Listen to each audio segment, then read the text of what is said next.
সুপ্রভাত সবাইকে। তোমাদের অনেকের মনেই প্রশ্ন জেগেছে, তোমরা বেলা 11টা অবধি ঘুমাও কেন? তোমাদের কি কোনো কাজ নেই?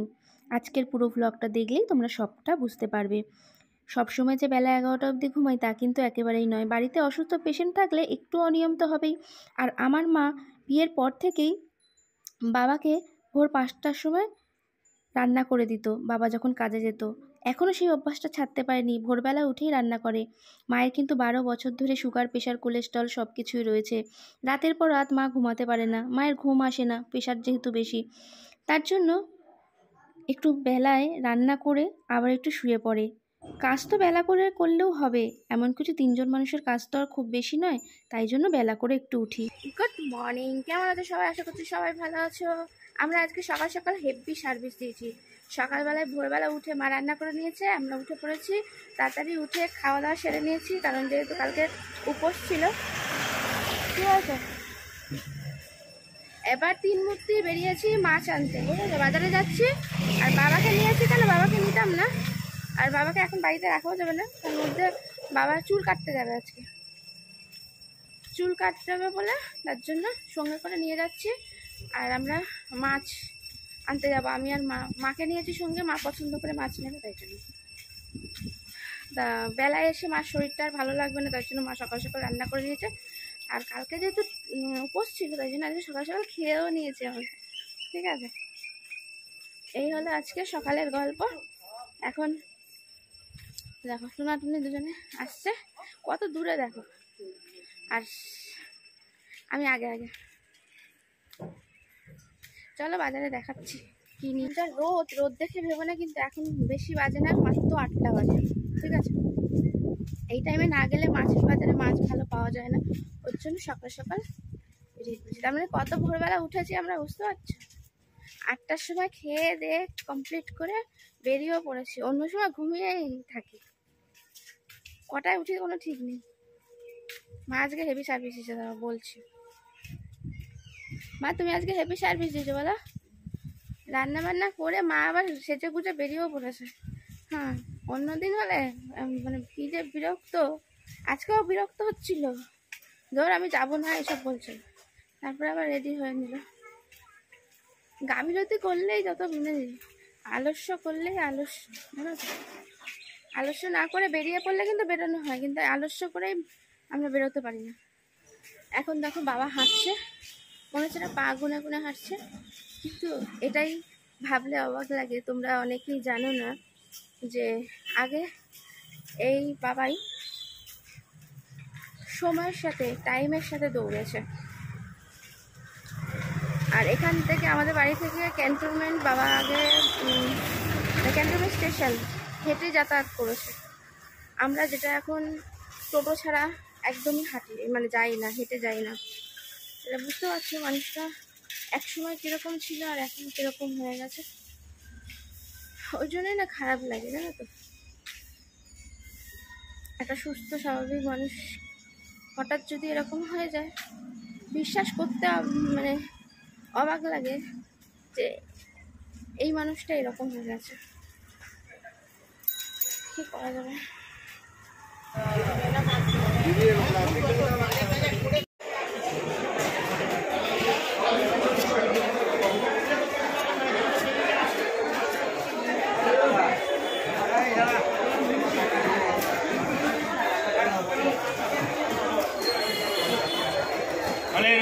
रेट चला चलते चलते रेट चला दाम दाम।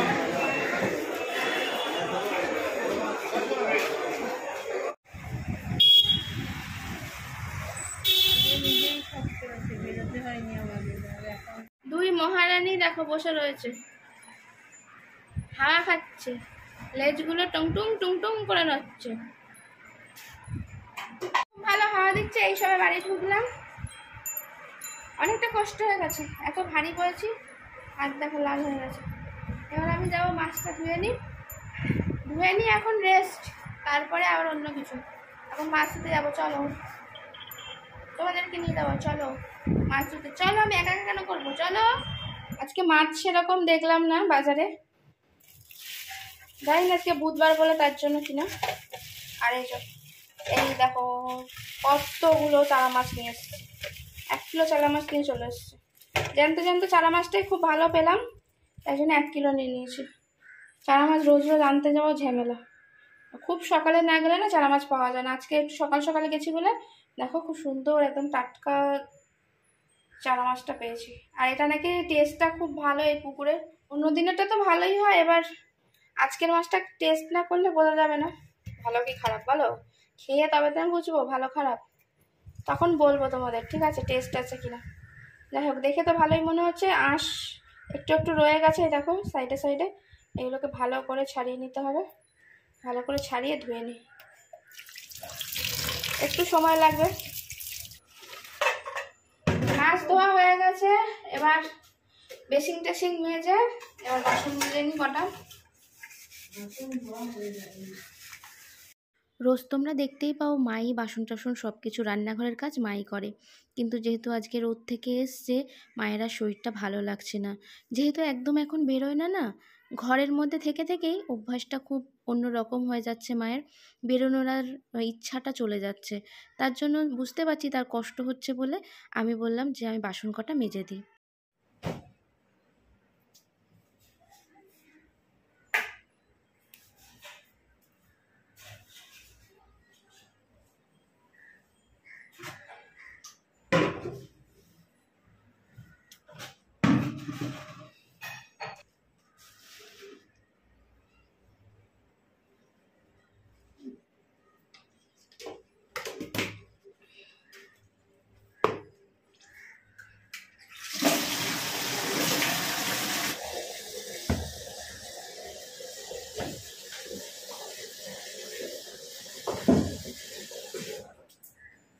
কাচতে চলে এসেছি। তোমরা অনেকেই হয়তো বলবে যে তোমাদের কি এত কাচা রোজই কাচতে হয়?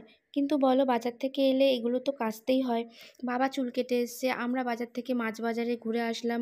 আমার মা আবার একটু জামা কাপড় কেচে কুচে না রাখলে না পছন্দ করে না, কারণ যেহেতু শোকেসের মধ্যে রাখে, আমাদের কোনো বাইরে আনলা নেই, তার জন্য ভেতরে ঢুকিয়ে রাখবে। তো মা বলে রোজ যদি একটু সার্ফ দিয়ে কেচে নিই তাহলে রোজ মানে এক কাঠি বেশি কাচা পড়ে না। আর করোনা কিন্তু আমাদের খুব ভালো একটা অভ্যাস শিখিয়ে দিয়ে গেছে, এই বাইরে থেকে এলেই জামা কাপড় কাচা। ভালো নয় কি বলো? তারপর চলে এসেছি, এই দেখো রঙের কৌটো হাতে করে বাজার থেকে নিয়ে আসলাম রং। এই রঙের কৌটো দিয়ে কী হবে? এই রঙের কৌটো দিয়ে এবার হবে, এই দেখো রিজার্ভারের ট্যাঙ্কির ঢাকা আমি রং করব। কি অবস্থা, জং পড়ে একদম অবস্থা খারাপ হয়ে গেছে।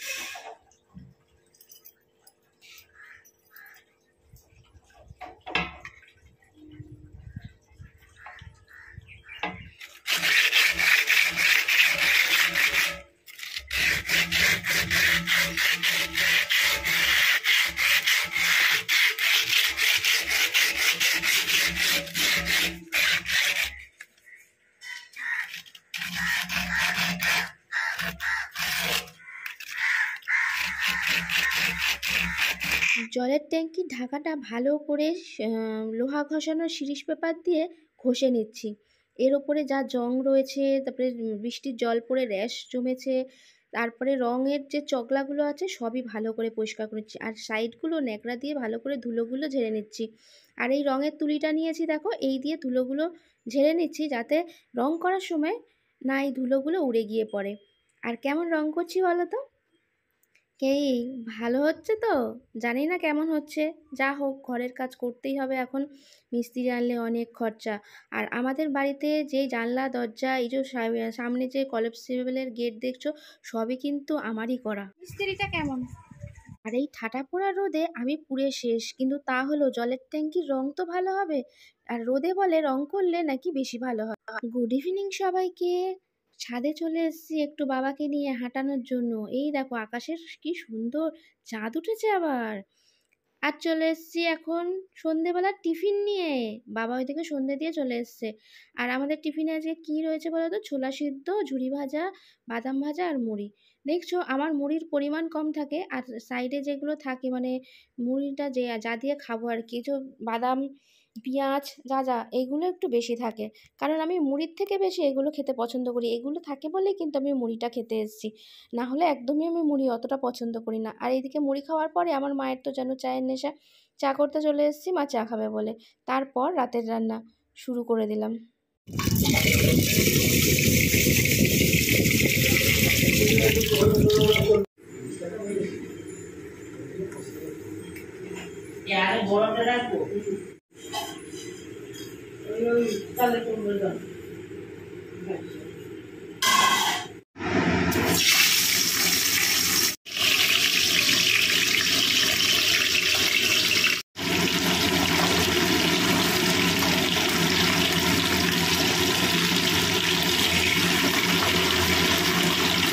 যেহেতু রান্নার দায়িত্ব আমার, একদিকে ভাত বসিয়ে দিয়েছি, একদিকে পটল ভাজা চলছে, মাছ তো অলরেডি ভাজা হয়ে গেছে তোমরা দেখতেই পেলে, একদিকে আলুও দিয়ে দিয়েছি। আর এখানে মশলার মধ্যে দিচ্ছি জিরে, ধনে, হলুদ আর কাশ্মীরি লঙ্কার গুঁড়ো। একটু হালকা জল দিয়ে দিলাম, কারণ মশলাটা না হলে তাহলে পড়ে না। আর এই জল দিলাম তো কি হয়েছে, এই মশলাটা কিন্তু ভালো করে ভাজা ভাজা করে নিতে হবে। জলটা শুকিয়ে গেলে ভালো করে মশলা কষিয়ে তার মধ্যে একটু নুনও দিয়ে দিলাম। এবার ভালো করে কষানোর পর আরেকটু জল দিয়ে আমি আদা বাটা দেবো। এরকমভাবে নাকি জল দিয়ে দিয়ে মশলা কষালে, যদিও বা তেল বেশি আছে, তাহলে কিন্তু মশলাটা পড়েও না, টেস্টটা খুব দারুণ হয়। এভাবেই কিন্তু আমি সবসময় রান্না করে থাকি। আবারও আদা বাটাটা দিয়ে ভালো করে নাড়িয়ে চাড়িয়ে নেব। আবার এই জলটা শুকিয়ে আসলে, মানে মশলাটা ভালো করে ভাজা হয়ে গেলে, তারপরে ফাইনাল জলটা, মানে ঝোলটা আর কি দেবো। আর সবসময় আমি বলি যে লঙ্কা একটু আমি লাস্টে দিতে পছন্দ করি, তাহলে লঙ্কার যে গন্ধ। রাতের ডিনারের দায়িত্ব আমার কাঁধে, ঘেমে নিয়ে রান্না করতে চলে এসেছি। আর কি করছি দেখতেই পেয়েছো, চারাপোনা মাছের ঝোল। এ দেখো ঝোল ফুটতে আরম্ভ করে দিয়েছে। একটু আলুটা সেহেতু সিদ্ধ হবে, তার জন্য ঢাকা দিয়ে দিলাম, ঠিক আছে। প্রচন্ড গরম লাগছে। আর এভাবে ঝোল রান্না করে দেখো, ঝোলের অসাধারণ একটা টেস্ট হয়। মানে কি বল, যে রান্না পারে না সেও, তার রান্নাও কোনোদিন খারাপ হবে না। এরকম আমি যেভাবে আজকে করলাম, নর্মালভাবে একদম জিরা আদা বাটা দিয়ে করেছি, কিন্তু মানে এরকমভাবে, ওই অনেকে তেলের মধ্যে মশলা দিয়ে দেয়, ওরকমভাবে আমি মশলা দিই না, ঠিক আছে। আমার স্টাইলটাই অন্য। যাই হোক, যার যার ভালো লাগবে আমার এই রান্না, অবশ্যই কিন্তু একটা লাইক করে দেবে আর সাবস্ক্রাইব করে আমার পাশে থাকবে, ঠিক আছে। এরকম সুন্দর সুন্দর রান্না দেখার জন্য। যদিও বা বলবে চারা মাছের ঝোল সবাই পারে, কিন্তু এইভাবে করে খেয়ে দেখো, একটু অন্যরকম লাগে। খুলে দেখি, দেখো ঝোল ভালোভাবে ফুটতে আরম্ভ করে দিয়েছে। আশা করি আলুও সিদ্ধ হয়ে যাওয়ার কথা, কারণ যেহেতু ভেজে নিয়েছি। এটা ঝোল হলেও কিন্তু তেলটা একটু বেশি দেবে, তাহলে ঝোলটা খেতেও ভালো হবে। এই যে মাছগুলো এখন দিয়ে দিচ্ছি, কারণ একটু ঝোল রাখবো আমি।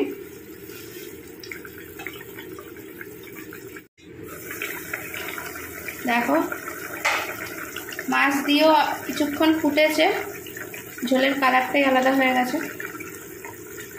আর একটুখানি টেস্ট করে দেখলাম, ভালোই ঝোলের টেস্টটা হেভি হয়েছে, দারুণ, পুরো এক ঘর।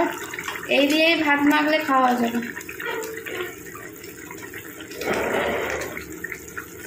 আর একটু বাদে নিভিয়ে দেবো।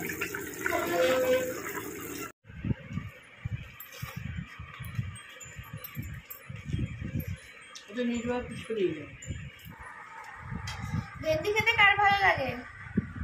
আমার তো খুব ভালো লাগে, মানে ভাত আর চিবোতে হয় না, হঠাৎ করে চলে যায়।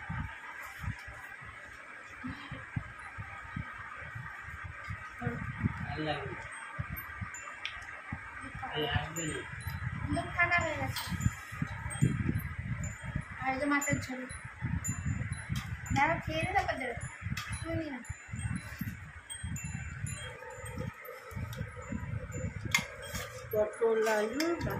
খাওয়া দাওয়া তো হয়ে গেছে অনেকক্ষণ আগে, তোমরা দেখেইছো। আমি এখন ইউটিউব লাইভ করছিলাম, ইউটিউব লাইভ, ফেসবুক লাইভ শেষ করে ইউটিউব লাইভ করে এই এখন যাচ্ছি শুতে। এখন বাজে প্রায় 1:05, ঠিক আছে। আজকে এমনিও শরীরটা সারাদিন তোমরা দেখতেই পাবে যখন ভিডিও ব্লগটা ছাড়বো।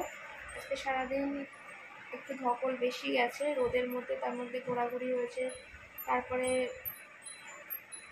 রোদে বসে রং করা হয়েছে অনেকটা, তার জন্য মাথা ব্যথা কেমন একটা করছে। এই বেশি করে দেখো তেল মেখে নিয়েছি। আজকে এই ভিডিও ব্লগে এই ছিল, ঠিক আছে। ভালো লাগলে সাবস্ক্রাইব করে পাশে থেকো। যারা নতুন আছে তারা, যারা পুরনো আছে তাদেরকে তো বলতে হবে না, সাবস্ক্রাইব করে আমার পাশে আছো। তা আজকের মতো সবাইকে টাটা, বাই বাই। মা আর অর্ধ ঘুমিয়ে আবার চলে এলো।